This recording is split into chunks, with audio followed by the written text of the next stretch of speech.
rides only.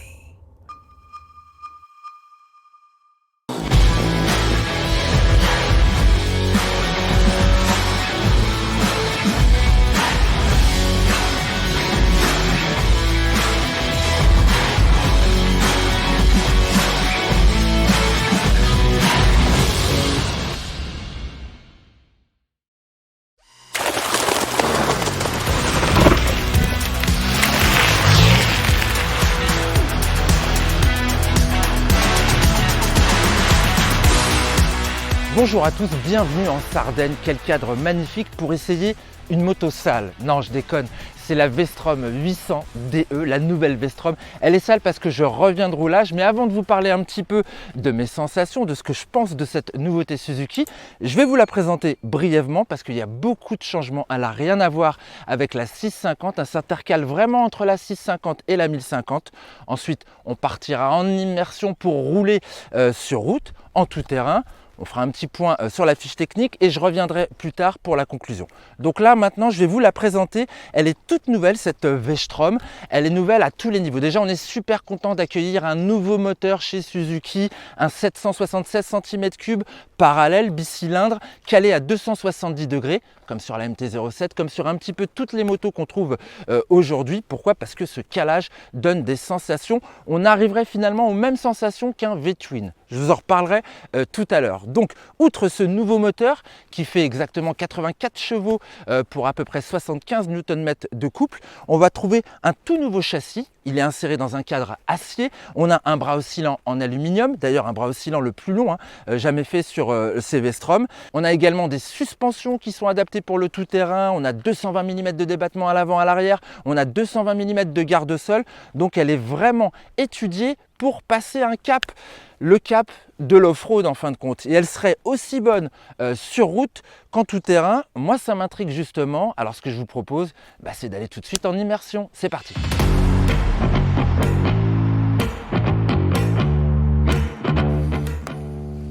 Allez, c'est parti, te voilà ma belle. J'adore ton bec. Ah, mortel. Ça, la petite selle à 855 mm du sol. Eh ben, on monte dessus assez facilement quand on fait 1m83. Fatalement. Mais je pense que c'est assez universel. Je le découvre là parce que l'entrejambe est pas trop large. Ce nouveau cadre, ça passe avec le gros réservoir de 20 litres. Un petit peu effilé. Dommage que les flancs ne soient pas plus creusés. Après, ça doit avoir son intérêt aussi pour avoir du maintien en tout terrain. Ça, c'est pas mal. Ah, j'aime bien ce grand guidon aussi. Un peu ramené vers moi, ce qui fait que j'ai pas les bras trop tendus. Ça, c'est chouette. Oh, la bulle hyper courte devant. On sait que niveau protection, ça va être perfectible. Mais sinon, pour le reste, c'est bien. Protège-main de série. Impeccable.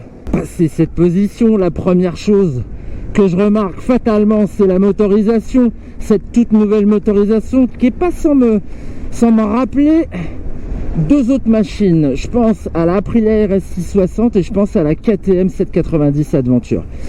Parce qu'en fait, ce moteur, il n'est pas très présent au bas du compte tour. En dessous des 4000 tours, on ne peut pas lui demander grand chose. À partir de 4000, ça commence à tracter gentiment, progressivement, de façon linéaire, jusqu'à peu près 6500-7000 tours minute. Et dans le haut du compte tour, là par contre c'est une autre histoire. On a des watts, on a de la sensation, il est vraiment plus expressif ce moulin. Après, niveau vibration, c'est vrai qu'il est assez sain de ce point de vue là. On ressent quelques petites pulsations justement quand on est au bas du compte tour. On en retrouve quand on est tout en haut, mais c'est jamais dérangeant. Ça participe vraiment au caractère de ce petit moteur volontaire, sympathique, attachant, pas le plus performant de la catégorie. Pour autant, il fournit un agrément qui est quand même conséquent. Il est associé à une transmission qui est étudiée pour être plutôt courte, on va dire, ce qui est logique, pour avoir encore une fois de la disponibilité aux régimes usuels. Les rapports passent très bien, on trouve de la progressivité à l'embrayage. En revanche, moi je trouve que sur ma machine, le shifter est un petit peu dur à actionner. Mais bon, il est là, c'est sympa et il participe vraiment à l'ambiance un petit peu sport quand on veut retirer une case. Au niveau consommation, j'oscille entre 6,1 quand je roule un petit peu fort, avec une moyenne de 5,6, 5,5 Quand on roule un petit peu plus doucement, ça va, c'est raisonnable. Toujours les modes de conduite, A, B, C. On a toutes les performances sur les 3 modes. En revanche, on a toujours un caractère plus sportif quand on est sur le A. On est rigolote sur la route. Alors oui, la route 21 fait qu'elle est quand même moins agile, un petit peu moins précise à l'heure de placer la bécane, mais sincèrement c'est cool, on se marre bien quoi. En fait ça tient le paveton, la partie cycle est vraiment saine, solide, on trouve de la rigueur quand on est sur l'angle, et puis on peut balancer de gauche à droite, ça accroche bien à la route. Merci à ces Dunlop qui sont vraiment bien nés, même s'ils ont plus de structure par rapport à ce qu'on a pu rouler sur la 1050 DE en Grèce il n'y a pas très longtemps. Là il y a vraiment du grip sur la route. 2 types d'ABS, le 1, le 2, la 3e possibilité, je vous en parlerai plus tard pour le désactiver à l'arrière. Donc non relié à une centrale inertielle, il n'y en a pas sur cette 800 DE. Je trouve que le 2 est trop intrusif, mais bon, sur surface mouillée quand même, ça doit être efficace et ça doit avoir son utilité. Le 1 est parfait pour moi, sincèrement. Bon, elle est peut-être un petit peu moins routière que la 650, elle n'en demeure pas moins rigolote. Et moins routière que la 650, justement, en tout terrain, cela a son avantage.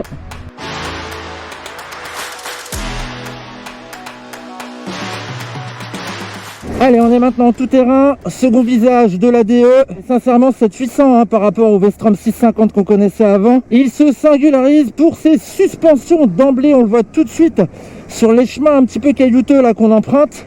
Il y a vachement plus de débattement, une bonne souplesse, même si pour avoir un compromis à un routier, on a quand même quelque chose qui devient ferme plus on s'enfonce. En fin de compte, il y a une espèce de progressivité. Les débuts de course sont vraiment souples et on trouve un petit peu plus de dur par la suite. Elle se guide bien également, on a une bonne maîtrise de la direction, qu'on soit assis ou debout sur les repose-pieds, libérés de leur garniture en plastique pour avoir des pièges à loup. Les pneus un petit peu plus sculptés que sur la 1050 DE. Et ben ça motrice ici, c'est du caillou qui roule. Alors le poids, est-ce que c'est un problème? Ça l'est quand on est en descente, on se laisse un petit peu entraîner. Justement, c'est un petit peu difficile à gérer, encore que ça demande franchement un petit peu d'anticipation.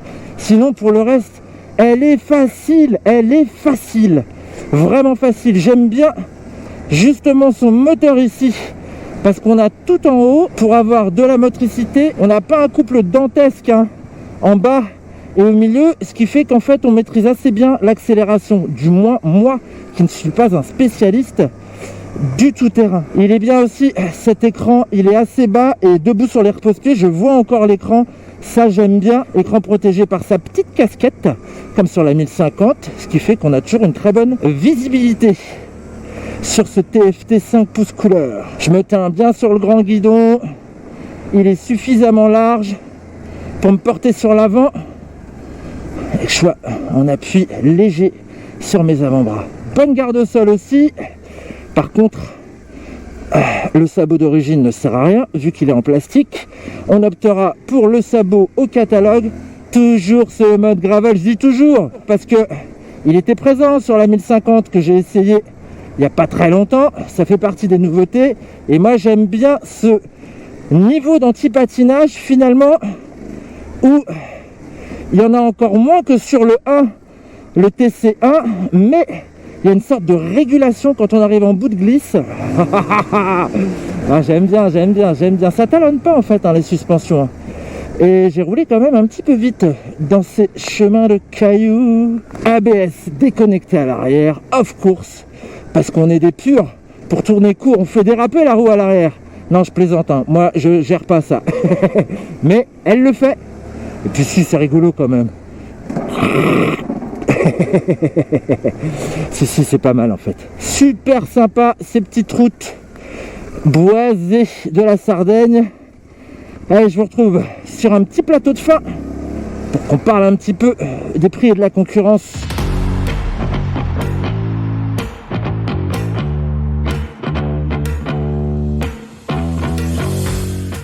La nouvelle Vestrom 800DE est équipée d'un écran TFT de 5 pouces, accessoire identique à celui de la 1050 DE. Fond blanc ou noir, il fait la part belle aux assistances électroniques, des aides que l'on peut faire varier en roulant, avec un anti-patinage à 2 niveaux, que l'on peut mettre en veille ou régler sur le mode gravel. L'ABS possède également 2 paliers avec la possibilité de le désactiver à l'arrière. Côté suspension, Showa fournit une fourche inversée entièrement réglable, ainsi qu'un amortisseur qui conserve la fameuse bonbonne séparée, très pratique à l'heure de faire varier rapidement la précharge. Quant au freinage, ce sont des doubles étriers axiaux qui coiffent des grands disques de 310 mm à l'avant, secondés par un simple disque arrière de 260 mm et son étrier simple piston. De série, l'aventurière de moyenne cylindrée offre un port USB à gauche de l'instrumentation, un sabot moteur en plastique, une protection de radiateur et des protège-mains. Le saut de vent un peu court peut être réglé sur 3 cm via une clé BTR.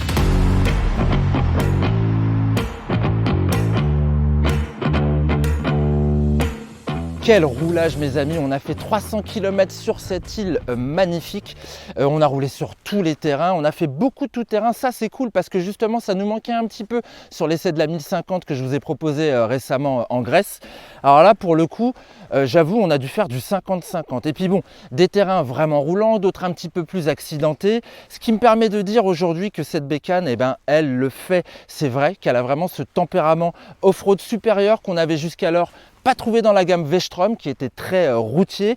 Petite tendance quand même un petit peu plus off-road avec la nouvelle 1050 DE, mais là vraiment elle s'affirme. Finalement, pour moi, la 1050, elle reprend un petit peu les formes de la DR800, alors qu'elle adopte sa philosophie, c'est-à-dire une moto facile finalement qu'on peut emmener sur tous les terrains.